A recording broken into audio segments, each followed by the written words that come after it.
Hello friends, मेरा नाम है सुशांत सिंह और आप देख रहे हैं मेरा यूट्यूब चैनल। तो आज का जो टॉपिक है जिसके बारे में हम बात करेंगे वो है हमारा sources of human capital. Last video तक हम लोगों ने इंट्रोडक्शन और जाना था कि ह्यूमन कैपिटल क्या होता है, ठीक है ना। मैंने वो बताया था। अब इस वीडियो में हम लोग समझेंगे कि जो ह्यूमन कैपिटल होती है उसको बनाने का क्या सोर्स होता है, किन तरीकों से ह्यूमन कैपिटल बनके तैयार होता है, यानी कि एक इंसान जो होता है वो कैसे एक इकोनॉमी में एक अच्छा बेहतर डेवलप करने के लिए, उसमें कंट्रीब्यूट करने के लिए किस तरीके से उसको तैयार किया जाता है, तभी वो एक बेहतर इकोनॉमी में एफिशिएंटली काम करके इकोनॉमी की ग्रोथ की तरफ उसको बढ़ा सकता है। तो वो क्या क्या चीजें होती हैं, वो सारी चीजें हम इस वीडियो में पढ़ेंगे। तो देखो, पहला आता है हमारा एजुकेशन। तो मैं पहले एक बार सारे पॉइंट्स बता देता हूँ। पहला एजुकेशन होता है, दूसरा हेल्थ है, फिर आता है ऑन द जॉब ट्रेनिंग, फिर है माइग्रेशन और फिर आता है इंफॉर्मेशन। अभी कैसे कैसे क्या क्या होती है एक एक करके चलो पढ़ते हैं। तो एजुकेशन से शुरुआत करेंगे। Similar to investing in capital good for future profit. जैसे कि हम लोग क्या करते हैं कि इन्वेस्ट करते हैं बिजनेस में। हमारा क्या होता है, पैसा इन्वेस्ट किया जाता है इकोनॉमी में। जितना ज्यादा इन्वेस्ट करेंगे उतना ज्यादा फ्यूचर में हम लोगों को रिटर्न देखने को मिलता है। तो ठीक उसी तरीके से किसी भी इंसान पे, बच्चे को पढ़ाया जाता है ना, बचपन से लेके एक लाइफ तक, 15 साल 20 साल तक उसको स्कूल में, फिर कॉलेजेस में, फिर हायर स्टडीज में, ताकि वो एफिशिएंटली वर्क कर सके इकोनॉमी में। अब आप सोचो, जो स्कूल से पढ़ा हुआ बच्चा होता है उसकी एक मानसिक सोच होती है, फिर उसके बाद उसको कॉलेज भेजा जाता है ग्रेजुएशन करने के लिए, फिर ग्रेजुएशन के बाद मास्टर्स किया जाता है, उसके बाद वो मार्केट में उतरता है जॉब करने के लिए एफिशिएंटली। फिर उस कुछ ऐसे स्टूडेंट्स होते हैं जो पीएचडी भी करते हैं, रिसर्च करते हैं, वो और बेहतर इकोनॉमी में अच्छा डेवलप करते हैं। तो जितनी ज़्यादा हायर स्टडीज इंसान अपनी लाइफ में अटेन करता है, वो अपनी इंडिविजुअल ग्रोथ और कंट्री के परस्पेक्टिव से भी ग्रोथ कर सकता है, ठीक है ना। तो इसलिए एजुकेशन जो होता है वो ह्यूमन कैपिटल में बहुत ज़रूरी है। किसी भी देश की इकोनॉमी को अगर बेहतर तरीके से चलाना है तो वहां का लिटरेसी रेट कितना है ये हमेशा चेक करना होता है। जैसे अगर मैं अपने इंडिया के कंटेक्स्ट में बात करूं तो हमारे पूरे देश में, इंडिया में सबसे ज्यादा लिटरेसी रेट जो है वो है केरला का। इसलिए आप देखेंगे कि केरला कितना ज्यादा डेवलप्ड है बाकी शहरों या बाकी स्टेट्स के मुकाबले, ठीक है ना। क्योंकि वहां पे हर चीजों को एकदम बैलेंस किया हुआ है। वहां का आप इकोसिस्टम देखना, वहाँ की इकोनॉमी देखना, हर तरीके से आपको लिटरेसी रेट अच्छा है तो वहाँ पे अनएम्प्लॉयमेंट आपको बहुत ज़्यादा कम देखने को मिलेगा, ठीक है। तो किसी भी देश की इकोनॉमी को चलाने के लिए एजुकेशन का एक बहुत बड़ा रोल है, उस ह्यूमन कैपिटल को डेवलप करने के लिए। यानी कि इंसान को अगर अच्छा बेटर इंप्रूव करना है अपनी लाइफ में, एक अच्छा इकोनॉमिक डेवलपमेंट करना है, चाहे वो इंडिविजुअली हो चाहे वो कंट्री के कंटेक्स्ट में हो, उसकी एजुकेशन बहुत ज़रूरी है। तो इसीलिए कहते हैं इंसान को कि पढ़ाई लिखाई जो होती है ना वो लाइफ में इसीलिए ज़रूरी होती है।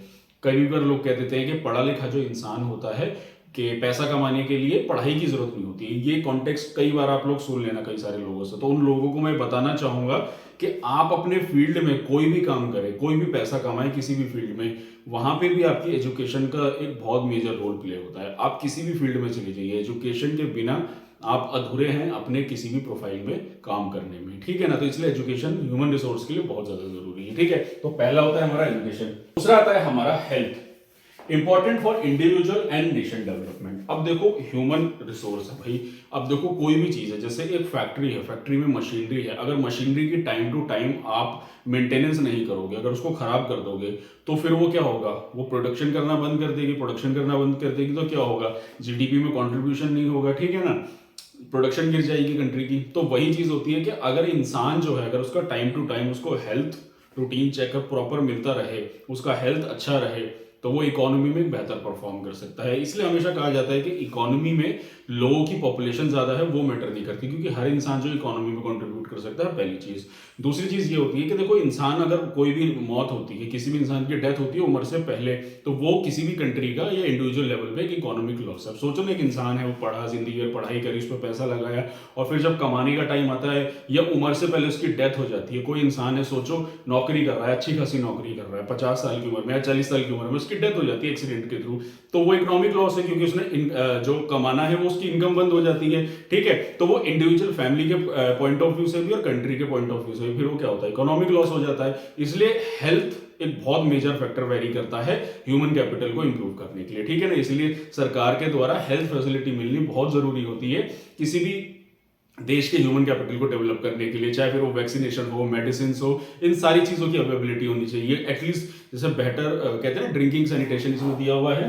जैसे कि एक्सपेंडिचर, हेल्थ एक्सपेंडिचर में क्या आता है, मेडिसिन हो गया या क्लीन वाटर सैनिटेशन, भाई प्रॉपर दवाइयाँ चाहिए इंसान के हेल्थ के लिए, या फिर एक साफ पानी चाहिए। अगर क्लीन वाटर नहीं मिलेगा तो क्या होगा, इंसान बीमार पड़ेगा। तो ये सारी चीज़ें इकोनॉमिक्स में देखी जाती है कि कोई भी देश की इकोनॉमी को अच्छा बनाना है, डेवलप बनाना है, तो ये बेसिक चीज़ों पर काम करना बहुत ज़रूरी होता है, ठीक है ना। उसके अलावा हम अगला जो है वो बात करेंगे, हमने दो चीज़ें पढ़ी, एजुकेशन और हेल्थ। अब अगला आता है हमारा ऑन द जॉब ट्रेनिंग। अब ये क्या होता है, देखो, ट्रेनिंग अंडर स्किल सुपरविजन और off campus firms incur expenses enhance productivity. क्या होता है कि देखो, एजुकेशन की तो हम लोगों ने बात कर ली। अब कोई भी कंपनी है, कोई भी प्रोडक्शन वाली कंपनी है, कोई भी कंपनी हो गई, उसमें काम करने वाले एम्प्लॉयज को अगर आप टाइम टू टाइम स्किल्स या ट्रेनिंग देते रहोगे तभी तो उसकी प्रोडक्टिविटी बढ़ेगी उस कंट्री की, सॉरी उस कंपनी की। क्या होता है ना कि अब देखिए, एम्प्लॉय है, काम करे जा रहा है, तो क्या होता है कि आपको इकोनॉमी में एफिशिएंट वे में भी काम करना है। क्वांटिटी बढ़ाना he is not the purpose of economy. Economy में बेहतर तरीके से काम करना, रिसोर्सेज कम रिसोर्सेज में मैक्सिमम आउटपुट निकालना, यही तो इकोनॉमिक्स कहती है। तो वो चीज कैसे पॉसिबल होगी, जब आप अपने कंपनी में पैसा खर्च करोगे थोड़ा ट्रेनिंग में, उनको सिखाने में एम्प्लॉयज को, उसके बाद क्या होता है, बेटर ह्यूमन कैपिटल जनरेट होता है, फिर वो और एफिशिएंट तरीके से काम कर सकता है ना। तो ये होता है हमारा तीसरा पॉइंट जो मैंने आप लोगों को बताया, ऑन द जॉब ट्रेनिंग। अब अगला आता है माइग्रेशन। माइग्रेशन इकोनॉमिक्स में, डेवलपमेंट इकोनॉमिक्स में बहुत ज्यादा लोग पढ़ते हैं, बहुत एक इंपॉर्टेंट टॉपिक है। तो माइग्रेशन का मतलब क्या होता है, जब एक इंसान एक जगह से दूसरी जगह ट्रांसफर करता है। जैसे कि मान लीजिए कोई इंसान दिल्ली में रह रहा है, या कोई इंसान मान लीजिए किसी विलेज में रह रहा है, और वो नौकरी के लिए या किसी और पर्पस के लिए अपना घर छोड़ के कहीं और शिफ्ट हो जाता है, तो उसी को माइग्रेशन कहते हैं। तो माइग्रेशन डिस्ट्रिक्ट टू डिस्ट्रिक्ट भी हो सकता है, स्टेट टू स्टेट भी हो सकता है, या फिर इंटरनेशनल कंट्री टू कंट्री भी हो सकता है। कोई इंसान इंडिया के बाहर जा रहा है तो वो भी माइग्रेशन है, कोई इंसान जो है गांव से शहर जा रहा है वो भी माइग्रेशन होता है, ठीक है। तो माइग्रेशन करना भी बहुत जरूरी होता है ह्यूमन कैपिटल को इंप्रूव करने के लिए। कैसे, आओ समझते हैं। देखो, उसमें क्या होता है, search for higher salaries, cost, travel, living, cultural etcetera. देखो, पहले मैं सर्च ऑफ हायर सैलरी की बात करूंगा। अगर मान लीजिए जैसे इंडिया में जो सैलरी मिल रही है, लोग जो कमा रहे हैं, कई बार क्या होता है, लोग सेटिस्फाइड नहीं होते हैं यहाँ की जॉब से, तो इंडिया के बाहर जाके लोग जॉब करते हैं। जैसे अमेरिका जाते हैं लोग, डॉलर में कमाना है, तो क्या है, इनकम जनरेट होगी, ऊपर से फॉरेन एक्सचेंज भी आएगा। तो यहाँ पे क्या रोल प्ले हो रहा है कि माइग्रेशन जो है ह्यूमन कैपिटल को और ज्यादा स्ट्रांग बना रहा है, ठीक है ना। अब कोई इंसान गांव में रह रहा है और उसको शहर में जाके नौकरी करनी है, तो गांव में तो उतने रिसोर्सेज या उतनी इनकम अवेलेबल नहीं है, शहर में जाएगा तो उसको ज्यादा इनकम अवेलेबल है, तो वो क्या होगा, वो ह्यूमन कैपिटल में एक बेहतर इंप्रूवमेंट देखने को मिलता है। और दूसरा क्या होता है, फिर जब इस माइग्रेशन की वजह से क्या होगा, फिर कॉस्ट लगेगी, जो ट्रैवल, लिविंग, कल्चर। अब इंसान यहाँ से कहीं और शिफ्ट हो रहा है, वहां जाएगा, वहां रहेगा, वहां खर्चा करेगा, वहां पे रहने के लिए रेंट पे कमरा देगा, तो क्या होगा, इकोनॉमिक डेवलपमेंट ही तो होगा ना। तो ये सारी चीजें काउंट की जाती है। तो इसी को कहते हैं कि एक ह्यूमन कैपिटल को बनाने में माइग्रेशन का भी बहुत बड़ा हाथ होता है। और लास्ट आता है हमारा इंफॉर्मेशन। इंफॉर्मेशन का मतलब हो गया relating to labour market, education and health.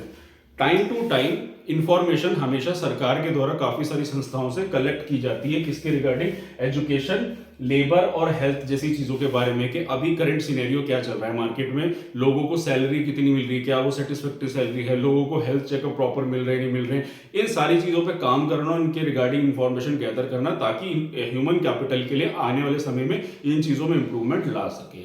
तो ये जो सोर्सेज होते हैं ना, इसके तहत ह्यूमन कैपिटल तैयार होता है किसी भी देश की इकोनॉमी को चलाने के लिए। तो ये थे मेरे टॉपिक, जो मैंने 5 टॉपिक्स आप लोगों को बताए हो, अच्छे से आप लोगों को समझ में आ गए होंगे। अगर आप लोग स्क्रीनशॉट लेना चाहो तो ले सकते हो इसका, मैंने नोट्स के पॉइंट ऑफ व्यू से भी बनाए हैं, ठीक है ना।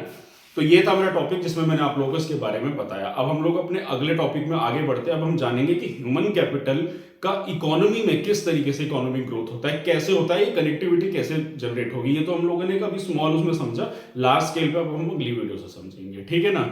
तो यही था मेरा आज का टॉपिक। तो अगर आप लोगों को मेरा काम पसंद आ रहा है, अगर आप लोगों को मेरी वीडियो अच्छी लग रही है, तो मेरे चैनल को सब्सक्राइब कीजिए, मेरी वीडियो को लाइक कीजिए, मैक्सिमम लोगों तक इस वीडियो को शेयर कीजिए, और कमेंट सेक्शन में कोई डाउट है तो वो आप लोग पूछ सकते हैं। और साथ ही साथ अगर आप लोग कोई भी यूपीएससी की बुक या कोई एनसीईआरटी बुक या फिर कोई सॉल्व पेपर आप लोग परचेज करना चाहते हैं, तो मेरे डिस्क्रिप्शन लिंक में जाइए, वहां पे लिंक अवेलेबल है, उस पर क्लिक करके अपने लिए ऑनलाइन बुक ऑर्डर कर सकते हैं। तो आज के लिए इतना ही, मिलते हैं नेक्स्ट वीडियो में।